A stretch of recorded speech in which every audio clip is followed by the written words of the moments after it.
তারা অন্য একটা সংগঠনের হয়ে স্লোগান দেয়, মিছিল করে নিজের সংগঠনের বিরুদ্ধে। এদেরকে কি বলবেন আপনি?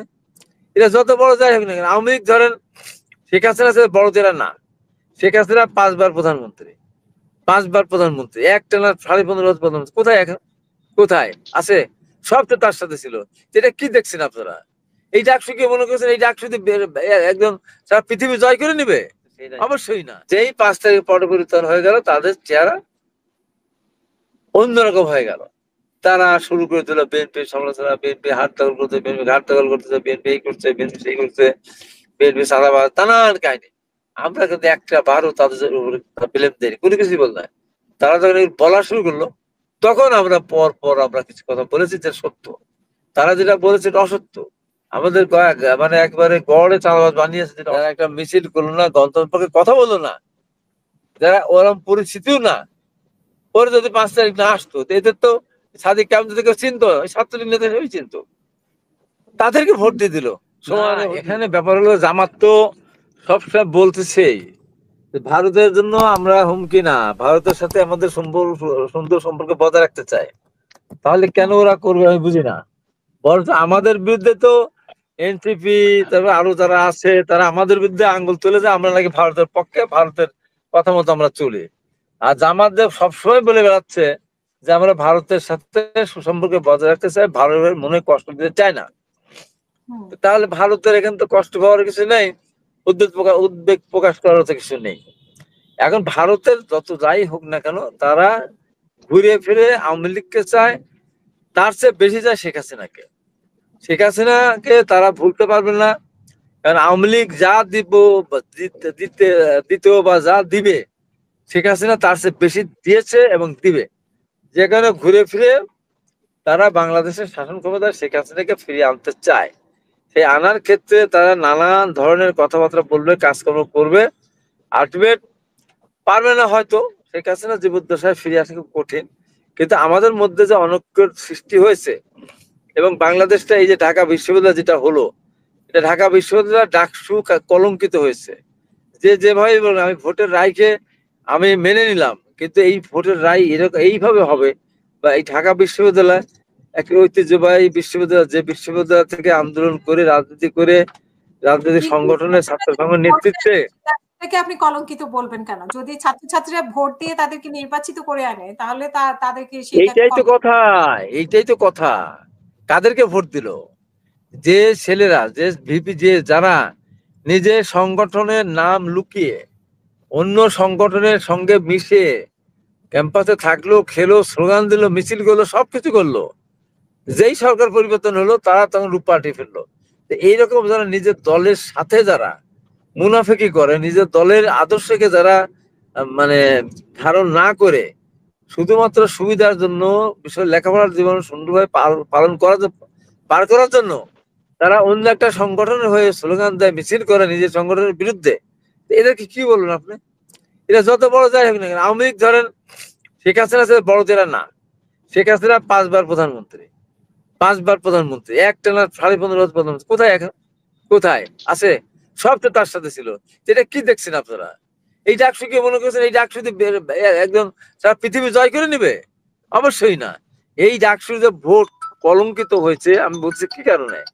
আমরা অনেক ভোট তো আমরা দেখেছি, আগেও বললাম, কোনদিন ডাকসুতে ভোট কারচুপি হয়েছে, একজনের ভোট আরেকজন দিয়েছে, তার যাওয়ার আগেই একটা ভোট দিয়ে দিল, এইটা ঘটনা তো আমরা দেখিনি কোনোদিন। জাহাঙ্গীরনগর বিশ্ববিদ্যালয়ের শিক্ষকরা পদত্যাগ করলো, সেখানে কালি দিল না 3 ঘন্টা, আবার দিল তো কালি দিলে মুছে যায়। এই যে ষড়যন্ত্র, একটা ইসলামিক দল তারা এইরকম মানে অনিয়ম, এবং তারা নৈতিকতার বাইরে অন্য একটা সংগঠন, কমিউনিস্ট পার্টি বলেন, ন্যাপ বলেন, অন্যান্য সংগঠন বলেন, তারা ক্ষমতাসীন সংগঠনের সাথে মিলে মিশে থেকে তারা রাজনৈতিক মানে শিক্ষার্জন পার করতে পারে। কিন্তু ছাত্র শিবির, জামাত ইসলামের সঙ্গে যাদের সম্পর্ক, তারা কিভাবে ছাত্রলীগের মিছিলে গিয়ে স্লোগান দিয়ে ছাত্রলীগ হয়ে তারা হঠাৎ করে এসে তারা এখন বলে বসলো যে আমরা ছাত্র শিবিরের সভাপতি, সাধারণ সম্পাদক। তাদের দিয়ে আপনি কি করবেন? যাতে নীতি নৈতিকতা নেই, সে যত বড়ই হোক না কেন। আজকে চিন্তা করেন, সালমান এফ রহমান এই দেশের সবচেয়ে বড় ধনী মানুষ, ব্যাংক থেকে টাকা নিয়ে হোক, আজকে কোথায়? তার টাকা হিসেবে ভোগ করতে পারতেছে না।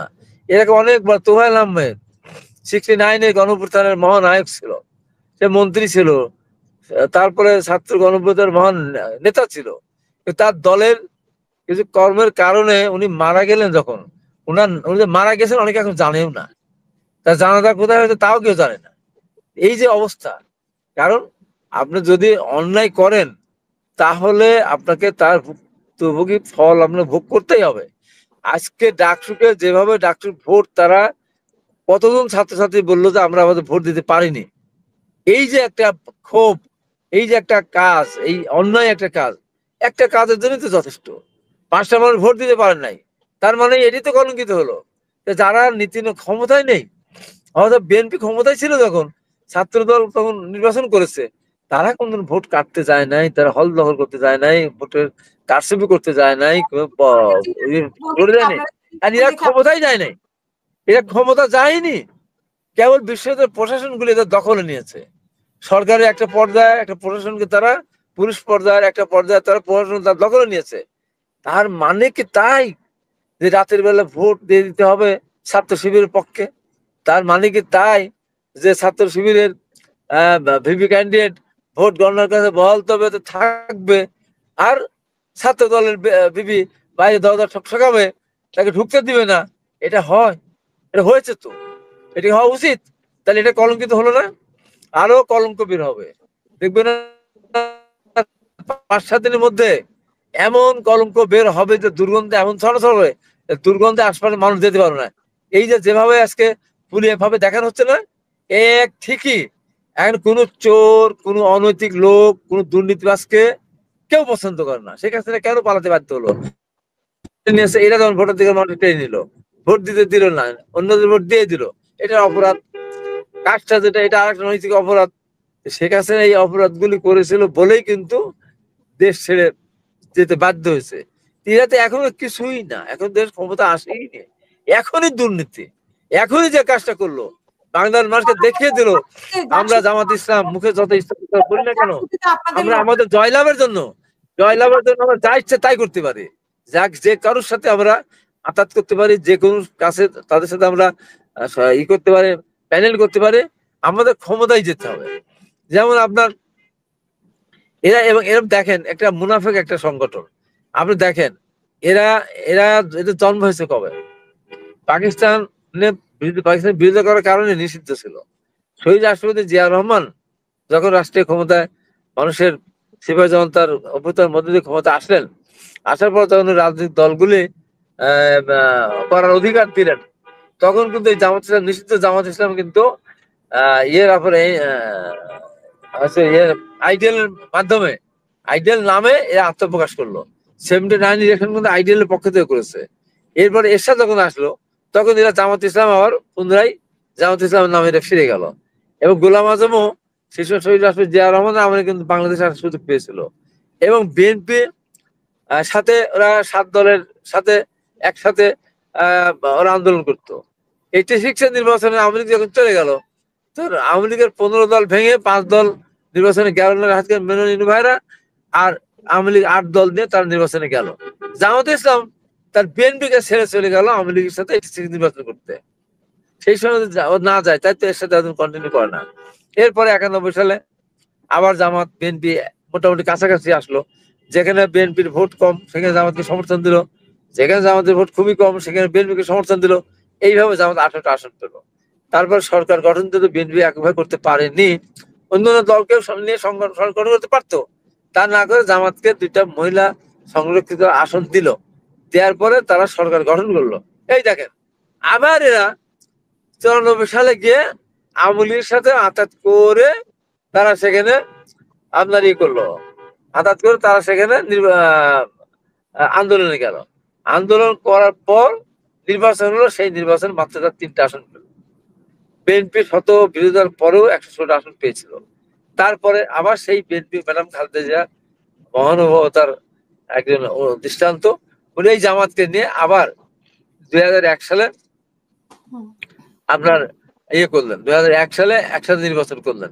2001 সালে যে বিএনপি একা নির্বাচন করতো তাও একক সংঘর্ষ অর্জন করতে পারতো। ম্যাডাম সব ভুলে গিয়ে তাদেরকে নিয়ে নির্বাচন করলেন এবং 2টা মন্ত্রী দিলেন, তাদের মন্ত্রী সহ দৃষ্টান্ত দিলেন, যেটা নিয়ে ম্যাডাম খালেদা জিয়াকে বহুবার বিতর্কিত হতে হবে। বহুবার তাকে সমালোচনার সম্মুখীন হতে হবে। তারপরে সেই জামাত যেই 111 হয়ে গেল, তারেক রহমান গ্রেপ্তার হলেন, তখন বলে ফেললেন ও তো গ্রেপ্তার হবেই, দুর্নীতি করে গ্রেপ্তার হবে না, আমাদের কেউ তো গ্রেপ্তার হলো না, আমাদের দুজন মন্ত্রী ছিল তারা তো গ্রেপ্তার হলো না। যতদিন পর্যন্ত তাদের দুইজন মন্ত্রী গ্রেপ্তার না হয়েছে, ততদিন পর্যন্ত তারা বিএনপিকে চোর বলেছে, বিএনপিকে দুর্নীতিবাজ বলেছে, বিএনপি এমপিরা মন্ত্রীরা অযোগ্য নানান কথা বলেছে। তারপরেও আবার 2008 সালে যখন নির্বাচন হলো, 8 সালের নির্বাচন আগে বিএনপি নির্বাচন যাবে না, ম্যাডাম খালেদা জিয়া নির্বাচন যাবেন না, কারণ উনি বুঝতে পেরেছেন এই নির্বাচনে গেলে আর্মিদের এখানে একটা বড় ধরনের, মানে সেনা শাসিত আর্মি বলতে সেনা শাসিত সরকার, তারা এখানে একটা 2 নম্বরই করবে। কারণ ম্যাডামের কাছে তারা বলেছিলেন আপনি আমাদেরকে আমাদের সহানুভূতি চোখে দেখেন, আমাদের যে এগুলি আইনগুলি আমরা যেগুলি করেছি, যে কাজগুলি করেছি সেগুলো আইনে পরিণত করবো, অথবা আপনি এটা বাধা দিবেন না বা এটা কোনো বিচার করবেন না। ম্যাডাম তখন বলেছে যে না, আমি তোমরা অন্যায় করেছো, তোমাদের ব্যাপারে আমি তোমাদের সাথে আপোষ করতে পারি না। তখন তারা ম্যাডামকে হুমকি দিয়েছিল যে যদি আপনি আমাদের কাছে রাজি না হন, আপনার 2 সন্তানের পরিণতি কিন্তু খুব খারাপ হবে। প্রথমে তারা কোকোকে নিয়ে চলে যেতে বলেছিল, জাননি, তারেক রহমানকে সাথে করে নিয়ে যান, ম্যাডাম বলছে না। তখন বলছে আপনার সন্তানের পরিণতি অত্যন্ত ভয়ানক হবে। ম্যাডাম খালেদা জিয়া স্পষ্ট বলে দিয়েছিলেন, আমার বাংলাদেশের কোটি কোটি সন্তানের মা আমি, আমার 2 সন্তানকে আমি কুরবানি করতে রাজি আছি, আমার লাখো কোটি সন্তানদের আহ জন্য, তাদের তাদের ভবিষ্যতের জন্য আমার 2 সন্তান কুরবানি করতে রাজি আছি। দেখেন 2 সন্তানের উপরে মানে পাকিস্তান আমরা যেভাবে টর্চার করেছিল তার সাথে কোনো টর্চার করেনি আর বলেন কোকো এবং তারেক রহমানকে। ম্যাডাম কিন্তু তারপরেও ওদের কথা কি রাজি হন নাই। এই ম্যাডাম জানেন যে এখন নির্বাচনে গেলে নির্বাচন জিতে যাবে না। জামাতে ইসলাম সেদিন নির্বাচনে যাওয়ার সিদ্ধান্ত নিয়ে ম্যাডামের কাছে গিয়ে বললেন, ম্যাডাম আমরা তো নির্বাচনে যাব, তো আপনি যদি নির্বাচনে চান তাহলে আমরা বসে আলোচনা করি, চা খাই। তো ম্যাডাম বললেন বসেন না, না যদি নির্বাচনে যান তাহলে বলবো। তখন ম্যাডাম বললেন ঠিক আছে, নির্বাচন যাবেন, আপনাদের 3টা আসন দিবে, আমাকে 30টা দিবে। দেখেন ম্যাডামের মুখের কথা মুখেই রয়ে গেল, জামাত পেল 2টা, বিএনপি পেল 29টা। এই জামাত যদি সেদিন এই সর্বনাশটা না করতো, নির্বাচনে যেতে বাধ্য কিভাবে করেছিল, সেই সময় ম্যাডাম নির্বাচনে না গেলে সাইফুর রহমান মান্নান ভূঁইয়াদের নামে একটা দল হয়েছিল, মেজর হাফিজ ইয়ের নামে একটা দল হয়েছিল আমাদের সাইফুর রহমান এবং মেজর হাফিজের নেতৃত্বে। এই এরা এরা একটা পর্যায়ে তখন ওয়ানের সরকারের পরামর্শে জামাত, জাতীয় পার্টি এবং বিএনপির একটা অংশ এদেরকে দিয়ে একটা জোট করে বিএনপি ধানের শীষ প্রতীকটাকে মানে ছিনিয়ে নেওয়ার জন্য ষড়যন্ত্র করেছিল। সবকিছু মিলে ম্যাডাম বললো আচ্ছা ঠিক আছে, এই যে করবো। তারপরে তারপরে এই যে দীর্ঘদিন আর ওরকম নাই, আন্দোলন সংগ্রামের নাই, এই আছে এই আছে সেই নাই, যেই 5 তারিখ পরিবর্তন হয়ে গেল তাদের চেহারা অন্যরকম হয়ে গেল। তারা শুরু করে দিল বিএনপির সমালোচনা, বিএনপি হাত দখল করছে, বিএনপি ঘাট দখল করতেছে, বিএনপি এই করছে, বিএনপি সেই করছে, বিএনপি সাদাবাজ, নানান কাহিনী। আমরা কিন্তু একটা বারও তাদের ব্লেম দেয়নি, কোনো কিছুই বল নাই। তারা যখন বলা শুরু করলো তখন আমরা পর আমরা কিছু কথা বলেছি যে সত্য, তারা যেটা বলেছে এটা অসত্য। আমাদের মানে একবারে গড়ে চাঁদাবাজ বানিয়েছে যেটা অসত্য। তারা যে রাজাকার এটা তো সত্য, তারা তো আলবদর সৃষ্টি করেছে এটা সত্য, তারা আসাম সৃষ্টি করেছে এটা সত্য, তারা এখন যদি আলবদর সৃষ্টি করেছে এটা সত্য। তাহলে আপনারা কি করবেন? ধরেন ডাকসুর হ্যাঁ মতোই যদি বাংলাদেশের মানুষ যদি তাদেরকে নির্বাচনে মানে জিতিয়ে আনে তখন আপনারা কি বলবেন? মানে রাজাকার জেনেই যদি মানুষ না, জিতিয়ে বাংলাদেশের মানুষ যদি তাদেরকে জিতে আনে, করার কিছু থাকবে না। বাংলাদেশের মানুষ চায়, বাংলাদেশের মানুষ পাকিস্তান চায়, আধা পাকিস্তান চায়, পাকিস্তানের কনফেডারেশন চায়, চাইতে পারে, চাইলে তো করার কিছু নাই, চাইলে তো করার কিছু নাই। কিন্তু আমার কথা হলো যে সিনসিয়ার ভোট কারচুপি না করে যদি তারা ভোট পায় তো করার কিছু নেই। ডাকসুর মতো যদি এই কাজ করে যে ডাকসুর ভিভিকে ঢুকতে, সাঁওতাল ভিভিকে ক্যান্ডিডেটকে ঢুকতে দেবে না, তারা ওখানে বসে বসে থাকবে, তারপর আরো যে অনিয়মগুলো হয়েছে সেই অনিয়মগুলো খতিয়ে দেখতে হবে। তো তখনই আমি অভিযোগ জানাবো যখন দেখবো যে কোনো অনিয়মই আর মানে যেগুলো আসলে আমাদের সামনে সেগুলো মিথ্যা প্রমাণিত হয়েছে, তখন তো আমি অবশ্যই তাদের এরকম করবো। কিন্তু আমি যতক্ষণ পর্যন্ত ওই যেগুলো নিয়ে মাঠে আলোচনা আছে, হাসনাত সার্জিস এদের যে এই যে ব্যালট পেপার নিয়ে আসা, সিল মারা, নানান কাহিনী আসছে, কতটুকু সত্য পেতে যায় না, এটা তো প্রিন্ট মিডিয়া বল না, এগুলো ইলেকট্রনিক মিডিয়া বল না, এটা সোশ্যাল মিডিয়াতে বলা হচ্ছে। এটা যদি সত্য হয়ে থাকে তাহলে সেই ডাকটিকে গ্রহণ করার কোনো প্রশ্নই ওঠে না। আর সেটা যদি সত্য না হয়ে থাকে, আরো অনেকগুলি আছে, সেগুলি যদি সত্য না হয়, আধা সত্য হয়ে থাকে, তখন আমরা সেই ব্যাপারে অভিনন্দন দ্বারা সবকিছু করবো। কিন্তু না জেনে না বুঝে আগেই আমি একদম অভিনন্দন জানিয়ে দিলাম, যেহেতু এখানে অনেক এখনো ইয়ে আছে, তো বললাম যে মানে কথাটা। অভিনন্দন এখনো আমার জানানো। মনে হয় হুম, যে এত পার্সেন্ট ভোট কাস্ট হলো একটা অস্বাভাবিক, হুম, অস্বাভাবিক। তারপর জি, তাহলে যদি বলি তাই যদি হয়, তাহলে ছাত্র লীগ যারা করতো এই দীর্ঘ দিন ধরে যারা ক্যাম্প, তারা গেল কোথায় বলেন? তারা গেল হুম, কোথায়? তারপরে যে হলে যারা থাকে না, হলের বাইরে, এই এত পার্সেন্ট ভোট, তারা কি সেখানে আসছে? ছাত্রীরা 20% ভোট ছিল, তারা তো ভোট কেন্দ্রে না যায়, 20% মানুষ বাইরে থেকে যদি বাসে না আসে, তাহলে তো ভোট, তাহলে তো 100% ভোট হয়ে যায় ওই হিসাবে ধরতে গেলে। আছে এখানে ব্যাপার আছে, এখানে ডাকসুর ভিভির ভোট এত, সবগুলো ভিভির ভোট মিলে কত হবে সেটা দেখার বিষয় আছে। সবগুলো জিএস এর ভোট মিলে সবগুলো ভিভির সমান ভোট হয় কিনা সেটা দেখার ব্যাপার আছে। নানান জি। কিছু আছে। আসার অনেকগুলো পরে তারপরে ব্যাপার। আমি হুম, যদি দেখি যে না কোনটাই যেগুলো অভিযোগের আকারে এসেছিল, আমি তো বলছি না ওটাই সত্য, অভিযোগ আকারে এসেছিল সেগুলো আমি দেখেছি, আমরা সেগুলো যাচাই বাছাই করে দেখেছি না সেগুলো সঠিক না, আসলে যে ভোট সুষ্ঠু হয়েছে যদি এরকম প্রতিফলন হয়, অবশ্যই আমরা তাদের ওয়েলকাম করবো। কিন্তু ঢাকা বিশ্ববিদ্যালয়ের ছাত্রছাত্রীদের প্রতি আমার একটা বক্তব্য থাকবে যে তোমরা যারা আন্দোলন করলো না, সংগ্রাম করলো না, তোমাদের দাবিদের পক্ষে কথা বললো না, তোমাদের বাবা মা যারা কৃষকের সন্তান, তার কীটনাশকের দাম, সারের দাম বেশি বললো না, বিদ্যুতের দাম বেশি বললো না, লোডশেডিং এর কথা বললো না, যারা একটা মিছিল করলো না, গণতন্ত্রের পক্ষে কথা বললো না, যারা ওরম পরিস্থিতিও না, পরে যদি 5 তারিখ না আসতো, তো এদের তো সাদিক কেমন যদি কেউ চিনতো, ওই ছাত্রলীগ নেতা হিসেবেই চিনতো, তাদেরকে ভোট হুম, দিয়ে দিল, সমানে ভোট দিয়ে দিল, তারপর মেয়েরা যেভাবে দিল। এইগুলো তো আসলে এইগুলো তারা তাদের এই জেনারেশন, তাদের যে স্বাধীনতার চেতনা তাদের ভিতরে থেকে থাকতো, এই ঢাকা বিশ্ববিদ্যালয় মুক্তিযুদ্ধের এটা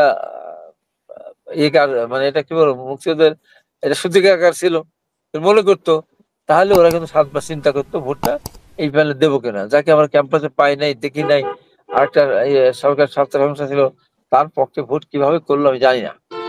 ধন্যবাদ।